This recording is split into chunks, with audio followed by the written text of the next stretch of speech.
원주의 한 아파트에서 코로나19 환자가 속출하고 있습니다. 신천지 확진 가족을 시작으로 이들과 접촉한 관리소장, 단지 내 같은 헬스장을 이용한 주민이 잇따라 감염됐습니다. 지역사회 3차 감염이 현실화되면서 확진자 동선에 관심이 집중되고 있습니다. 동선 공개가 느리고 구체적이지도 않아 시민들의 불만을 사고 있습니다. 감염에 취약한 노인들이 이용하는 주간보호센터가 마스크를 구하는 데 애를 먹고 있습니다. 취약계층 마스크 지원이 부족한 실정입니다. 도내 주요 대학들이 대규모 감염을 막기 위해 개강 후 2주 동안 비대면 온라인 수업을 결정했습니다. 상지대는 개강을 일주일 더 연기했습니다.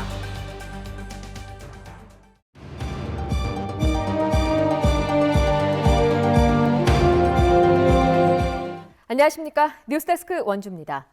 원주에서 3명의 확진자가 추가되면서 도내 확진 환자는 23명으로 늘었습니다.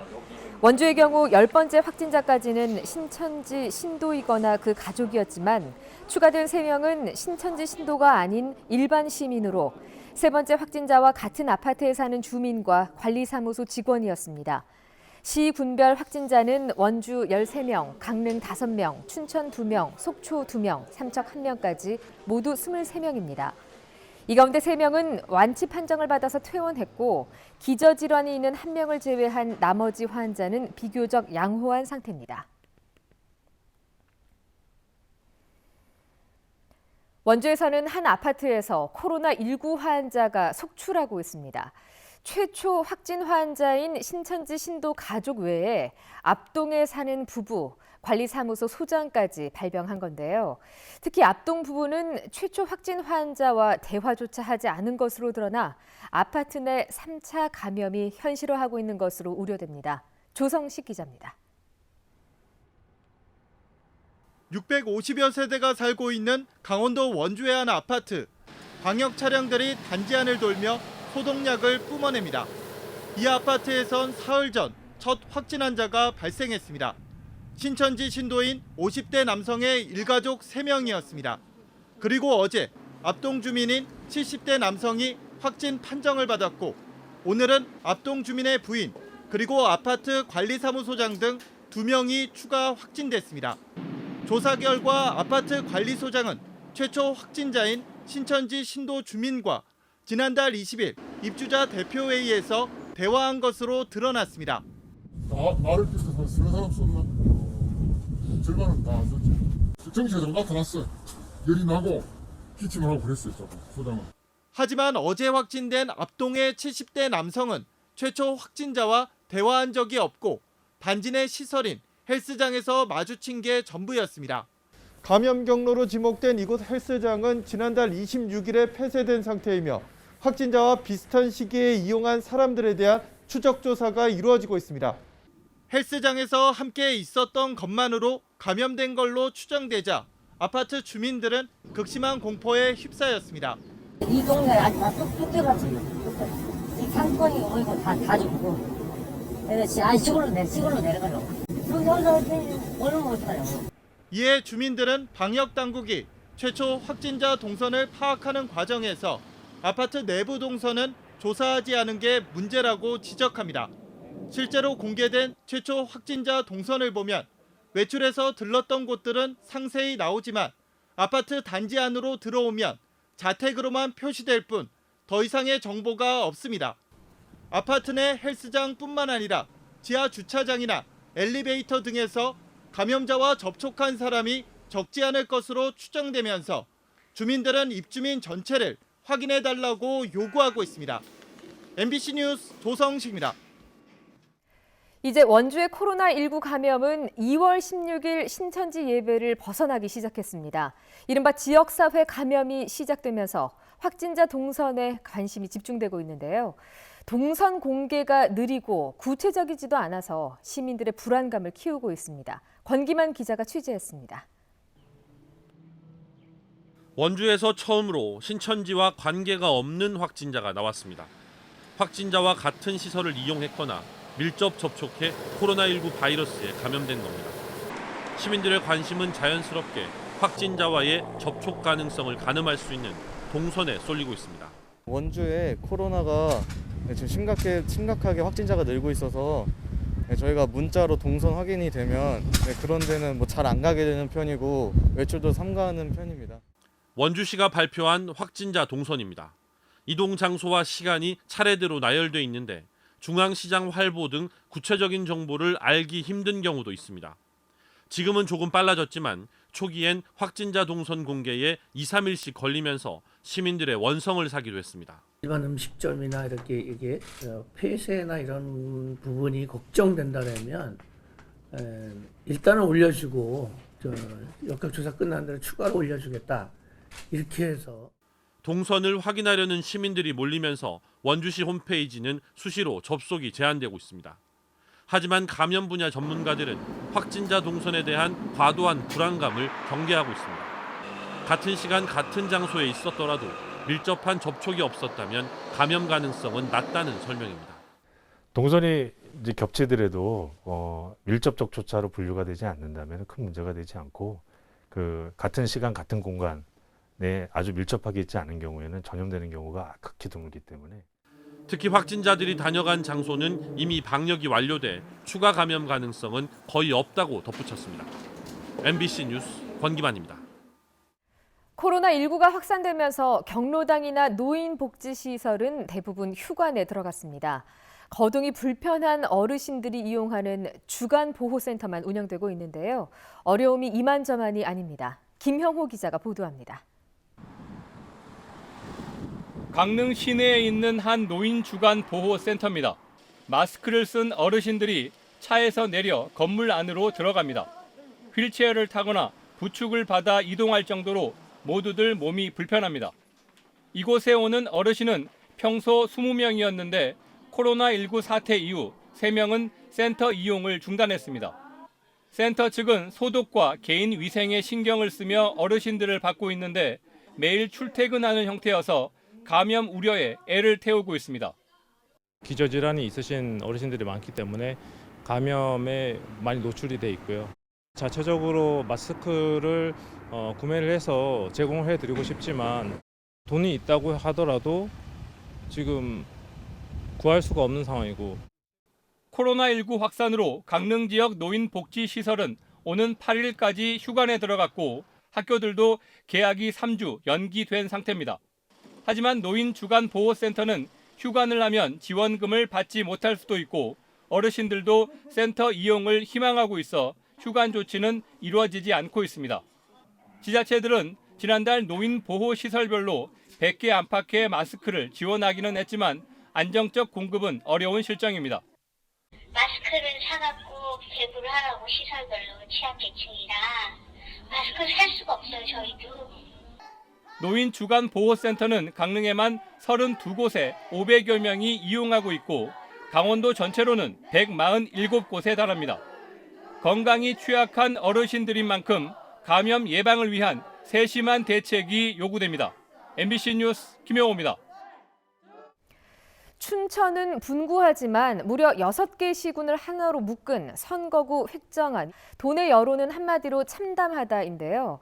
역사상 최악의 선거구 획정안이고 그 최대 피해 지역이 강원도라는 반응입니다. 전국적인 반발 움직임에 국회는 획정안 수정을 요구했습니다. 이재규 기자가 취재했습니다. 6개 시군이 하나로 합쳐진 선거구, 속초 고성과 철원, 화천, 양구, 인제가 한 선거구로 묶였습니다. 사상 초유의 일로 공룡 선거구를 넘어 괴물 선거구라는 말까지 나옵니다. 이 선거구 면적은 서울 전체 면적의 8배가 넘습니다. 홍천, 횡성, 영월, 평창, 정선 선거구는 이보다 더 넓어 면적이 서울의 11배나 됩니다.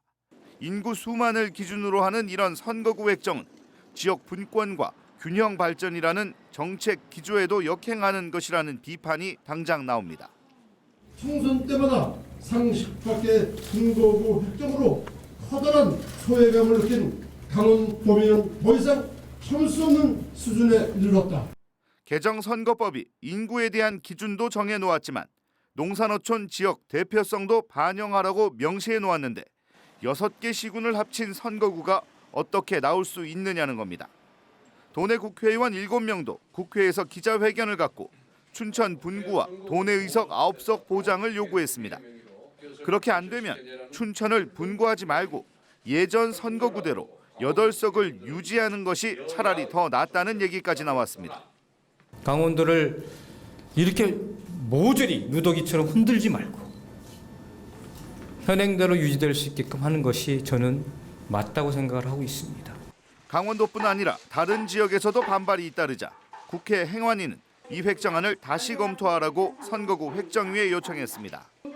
이 안이 선거구 최소 조정과 구역 조정의 최소화라는 여야 합의를 반영하지 않았고 농산어촌 지역성도 반영되지 않았다는 겁니다. 심지어 6개의 시군을 하나의 선거구로 통합하는 등 농산어촌의 지역 대표성 반영에 노력해야 한다는 법 규정을 역행하였다. 이 획정안은 5일 국회 본회의를 남겨놓고 있지만 원안 그대로 통과될지 여부도 불투명해졌습니다. 선거구 획정 과정에서 나왔던 강원도 소외 현상이 이번에도 여지없이 반복됐습니다. 무너진 도민들의 자존심을 누가 세울 수 있을지 이번 총선 표심과도 연관이 될 전망입니다. MBC 뉴스 이재규입니다.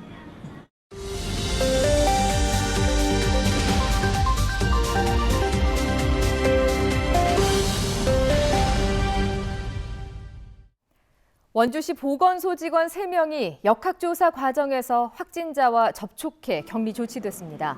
원주시는 역학 전문관 등 직원 3명이 원주 11번째와 12번째 확진자에 대한 역학조사 과정에서 아파트 관리소장을 만났는데 이 소장이 오늘 확진 판정을 받으면서 결과적으로 역학조사관이 밀접 접촉자가 됐다고 설명했습니다.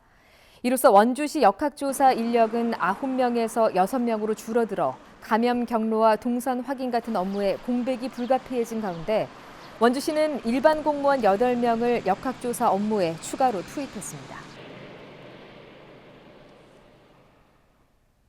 원주 코로나19 확진자 6명이 참석한 것으로 확인된 2월 16일 태장동 신천지 교회 예배 참석자들에 대한 검사가 모두 완료됐습니다. 전체 참석자 345명 가운데 204명은 음성 판정을 받았고 현재 135명에 대한 검사가 진행되고 있습니다.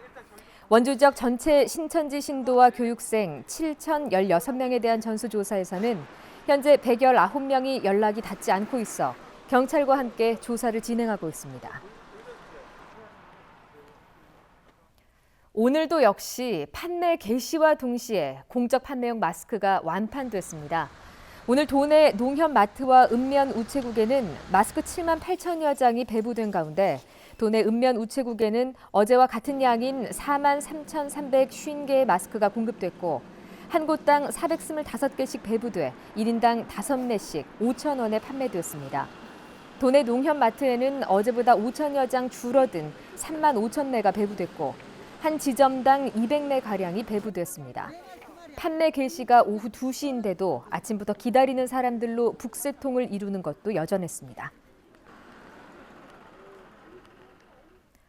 저소득층과 응급안전서비스 종사자들을 위한 방역 물품 기부가 잇따르고 있습니다. 영월에서는 신원 미상의 기증자가 영월 소방서 119 안전센터에 500ml 살균 소독제 20개를 기부했습니다. 영월 소방서는 신원 공개를 거부한 기부자가 구급차와 사무실 소독용으로 사용해달라면서 40만 원 상당의 제품을 두고 갔다고 전했습니다.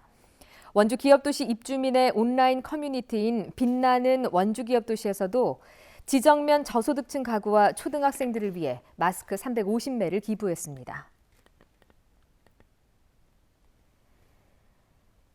교육부의 대학 재택 수업 권고에 따라 도내 주요 대학들도 비대면 온라인 수업을 진행합니다. 강원대와 한라대, 연세대 미래캠퍼스는 개강일인 오는 16일부터 최소 일주일에서 사태가 안정될 때까지 온라인 재택 수업을 실시한다고 밝혔습니다. 상지대는 개강을 23일로 일주일 더 연기하고 개강 후에도 2주 동안 온라인 강의를 진행할 예정입니다. 중국인 유학생 확진자 발생에 따라 원주로 입국한 해외 유학생 검사를 위한 이동 선별 진료소가 운영됩니다. 원주시는 내일 연세대 미래캠퍼스 안에 이동 선별 진료소를 설치하고 중국과 일본, 베트남에서 입국한 유학생 66명을 대상으로 검체 채취를 진행한다고 밝혔습니다. 연세대 중국 유학생 426명 가운데 국내 체류 학생과 입국 후 2주가 지난 학생은 제외됐으며 앞으로 입국할 244명의 중국인 유학생에 대해서도 검사를 실시할 예정입니다. 원주시가 코로나19 확산 방지를 위해 매주 수요일 저녁 6시부터 8시까지 운영하는 야간 여권 민원실 업무를 오는 11일부터 잠정적으로 중단하기로 했습니다. 뉴스데스크 원주를 마칩니다. 고맙습니다.